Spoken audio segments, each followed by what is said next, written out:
Very good morning sir.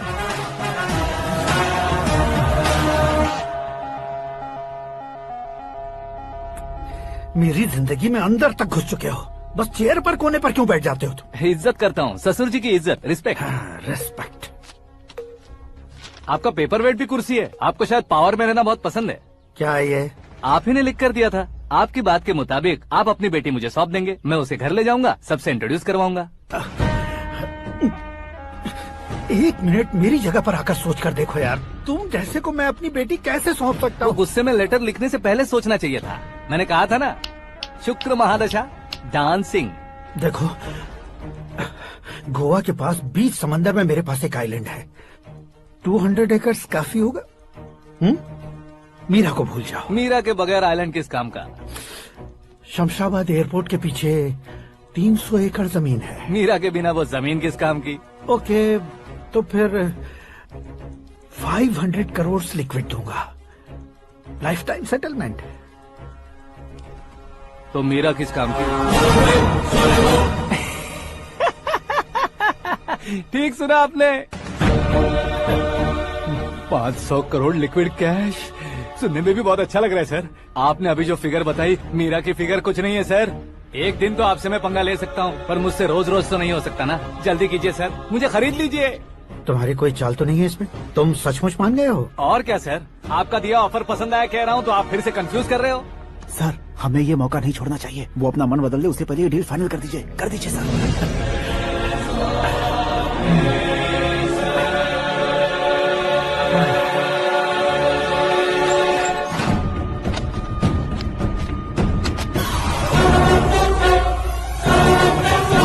बाप रे बाप, इतने पैसे तो मैंने सपने में भी नहीं देखे थे। मेरे वॉलेट में तो कभी 5000 भी साथ में नहीं आए थे, और ये 500 करोड़। अरे बाप रे। मेरे गांव तक थोड़ा ट्रांसपोर्ट का इंतजाम कर देंगे? होगी तो किसी को शक नहीं होगा। अब बताओ तुम्हारा प्यार कैसा है? आकाश आकाश की तरह है, वहाँ पर बादल मिलेंगे, बिजलियाँ कड़केंगी, मौसम बदलेंगे बोल रही थी ना। लेकिन वहाँ अंधेरा भी होता है बेटी, और ये उसी अंधेरे जैसा है।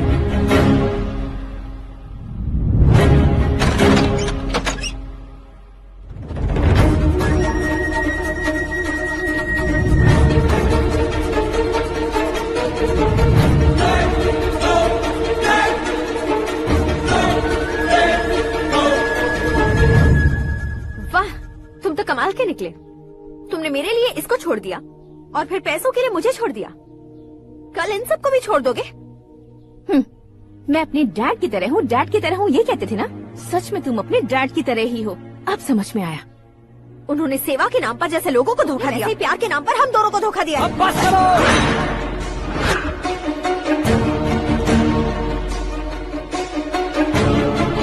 तुम मेरे पापा के बारे में एक और शब्द मत बोलना। तुम जानती क्या हो मेरे पापा के बारे में?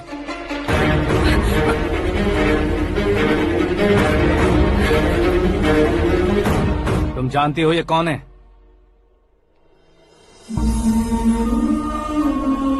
सब हमेशा खुश रहे, इसलिए सभी को अपने बेटे की तरह मानकर देखभाल करने वाले देवता थे मेरे पापा।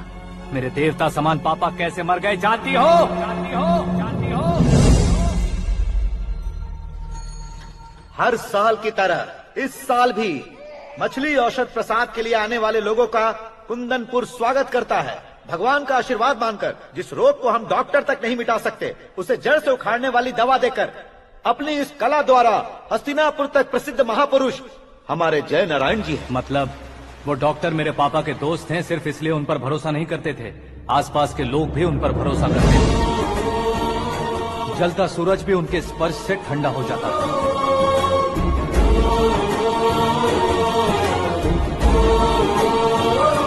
साहब नमस्कार। तुम्हारा विश्वास ही तुम्हें निरोगी बनाएगा।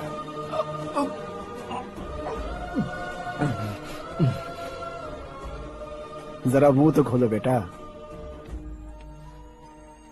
यह कमाने के लिए नहीं है, सिर्फ सेवा के लिए है। डॉक्टरी पढ़ने वाले जो रोग सही नहीं कर सकते, उसे ठीक करके पुण्य का काम कर रहे हैं। कम से कम हमारी खुशी के लिए तो। अगर आपको कुछ देना ही है तो हमारे बच्चों को अपना आशीर्वाद दीजिए। मेरे पापा की सेवाओं को देखकर पार्टी के हाई कमांड भी हमारे घर पर आए थे। ये राजनीति मेरे बस की बात नहीं है। कोई जानकार आएगा तो वो राजनीति करेगा, और अगर आप आएंगे तो सेवा करेंगे। ऐसी सेवा करने वाले इस जिले में बहुत सारे लोग हैं। ऐसे लोग बारिश की बूंदों की तरह होते हैं, लेकिन आप अपने आप में ही समंदर हैं। लेकिन 15 सालों से टिकट का इंतजार कर रहे हैं। अशोक गजपति जी गलत सोचेंगे। सिर्फ कुर्सी के लिए सोचने वालों के बारे में हमारी पार्टी नहीं सोचती। जय नारायण जी जिंदाबाद, जय नारायण जी जिंदाबाद। लेकिन अशोक गजपति ने कुछ और सोचा। जब सब खुशियां मना रहे थे तब उसको टिकट नहीं मिली। उस कड़वे सच को कोने में छुपाकर मीठे झूठ से हाथ मिलाने के लिए मेरे पापा के पास आया। ये क्या है जी? दुख बांटने वाले समय पर आप मिठाई बांट रहे हैं। आपकी टिकट इन्हें मिल गई, आपको बुरा नहीं लगा? ना तो नहीं कहूंगा, लेकिन बुरा मानने से कोई मतलब नहीं होगा, ये जरूर कह सकता हूँ। एक मंडल प्रेसिडेंट बनकर मैं अपना काम कर रहा हूँ, लेकिन एक इंसान होकर ये लोगों की सेवा कर रहे हैं। काम करने पर सैलरी मिलती है, लेकिन सेवा करने से नाम होता है, इसलिए उस नाम को वो टिकट मिला है। ये झंडा मैंने पार्टी को जिताने के लिए नहीं पकड़ा है, प्रजा के लिए पकड़ा है सर। अगर आप मेरे साथ चलेंगे तो वो जीत आपके साथ ही शुरू होगी। उनकी दोस्ती को देखकर सारा गांव खुश था, लेकिन अशोक गजपति के लोग गुस्से में उनके घर पहुंचे। ये सब क्या है सर? इच्छा जताते ही सबको मिल जाए, इतना आसान नहीं है कुर्सी को पाना। ये एक सपना है। लेकिन हमने कितनी मेहनत की थी। मेहनत करने से तनख्वाह मिलती है, कुर्सी नहीं। अरे वो भी तो वो छीन कर ले गया सर। पावर को कोई खींच कर नहीं ले जा सकता। वो देखो, उस कुर्सी को देखो, उसमें ऐसे कोई बुढ़िया बैठे तो वो व्हील चेयर है। एक ऑफिस के सामने सिक्योरिटी वाला बैठे तो वॉचमैन चेयर है, और अगर एक सीएम बैठे तो वो सीएम चेयर है। कीमत कुर्सी की नहीं, इंसान की होती है। इलेक्शन ने हमारे घर का माहौल ही बदल दिया। जिन हाथों में किताबें होनी चाहिए थी, वहाँ पार्टी के झंडे आ गए। शोर क्यों मचा रहे हो? तुम लोग कब से झंडे को लेकर के झगड़ा कर रहे हो? कुछ नहीं पापा, हमारी पार्टी का झंडा अच्छा है, लेकिन पार्टी का चुनाव चिन्ह टाइगर की बजाय लायन होता तो और अच्छा होता। ऐसा क्यों बेटा? वो इसलिए डैडी कि लायन जंगल का राजा होता है और आप इस गांव के राजा हो ना। तुम गलत हो, ऐसे कोई राजा नहीं बनता। मैं गलती करूंगा तो मुझे भी सजा मिलेगी। कभी अगर शेर से गलती हो गई तो टाइगर सजा देता है। यानी लायन गलती करता है तो टाइगर सजा देता है? सभी टाइगर्स नहीं बेटा, सिर्फ बंगाल टाइगर के पास ही वो दिमाग और शक्ति होती है, इसीलिए वो हमारा नेशनल एनिमल बना और हमारे नेशनल पार्टी का चिन्ह भी। ओह, तो बंगाल टाइगर के पास इतनी ज्यादा ताकत होती है? हाँ, तुम्हारे जितनी ताकत होती है।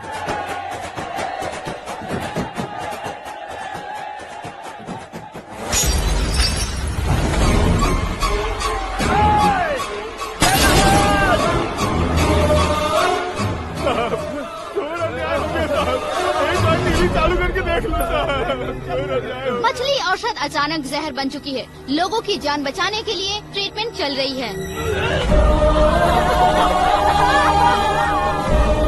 पैसों के लिए फार्मा कंपनी के साथ मिलकर धोखा दिया जय नारायण। बहुत से लोगों की जान जा चुकी है। ताजा सूत्रों से पता चला है बहुत से लोगों के हाथ पैरों ने काम करना बंद कर दिया है। कुछ लोगों को खून की उल्टियाँ हो रही हैं। कितने लोग मर चुके हैं, कितनों के जिंदा बचने की उम्मीद भी नहीं है। डॉक्टर्स की जवाब नहीं दे पा रहे हैं।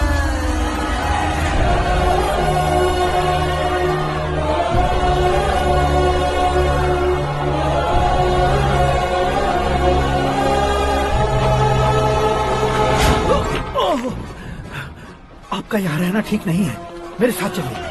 हटो हटो, रास्ता रुको रुको।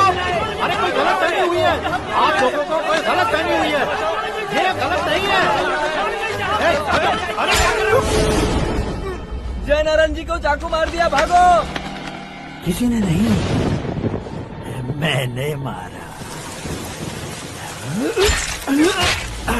मौत उनके साथ परछाई बनकर घूम रही थी, जिसे पापा पहचान नहीं पाए। उसे क्या देख रहे हो? तुम न्याय पर भरोसा करते हो तो वो पैसों पर करता है। फार्मास्यूटिकल कंपनी ने उस डॉक्टर को खरीद लिया और उस डॉक्टर ने तुम्हें खरीदा है, यही कहानी बनाई है। तुम्हें खत्म करने से पहले तुम्हारे नाम को खत्म करना चाहता था, इसीलिए ये सब किया। जाने से पहले मेरी एक बात सुन लो। जिंदगी में पैसे ले सकते हो, ताकतवर से पंगा ले सकते हो, बड़े बैकग्राउंड वाले से पंगा ले सकते हो, लेकिन अक्लमंद इंसान से कभी पंगा नहीं लेना चाहिए।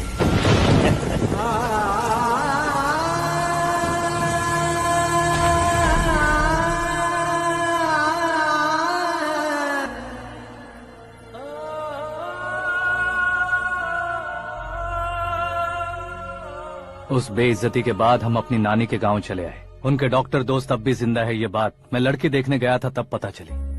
My family photos. और ये हमारे ताऊ जी।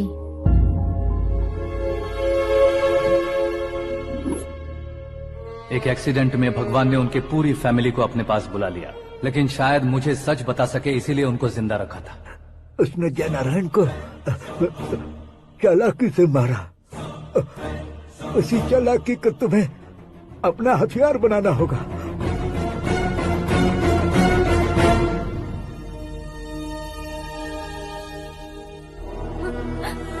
माँ माँ माँ बेटी, माँ माँ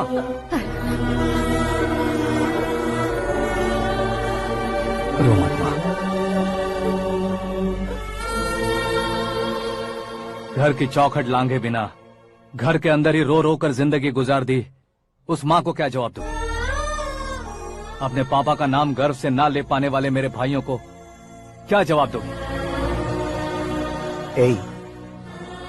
उम्र में तुम हम दोनों से छोटे हो, लेकिन इस जिम्मेदारी को लेकर इस घर के बड़े बेटे बन गए। भैया, तो फिर तुमने वो पैसे क्यों लिए? कल मेरे पापा की पुण्यतिथि है, जिस दिन उनकी बेइज्जती हुई थी। जिस गांव ने मेरे पापा को धुतकारा था वही गांव दोबारा मेरे पापा को पूजने लगे वो करूंगा, इसलिए पैसे लिए।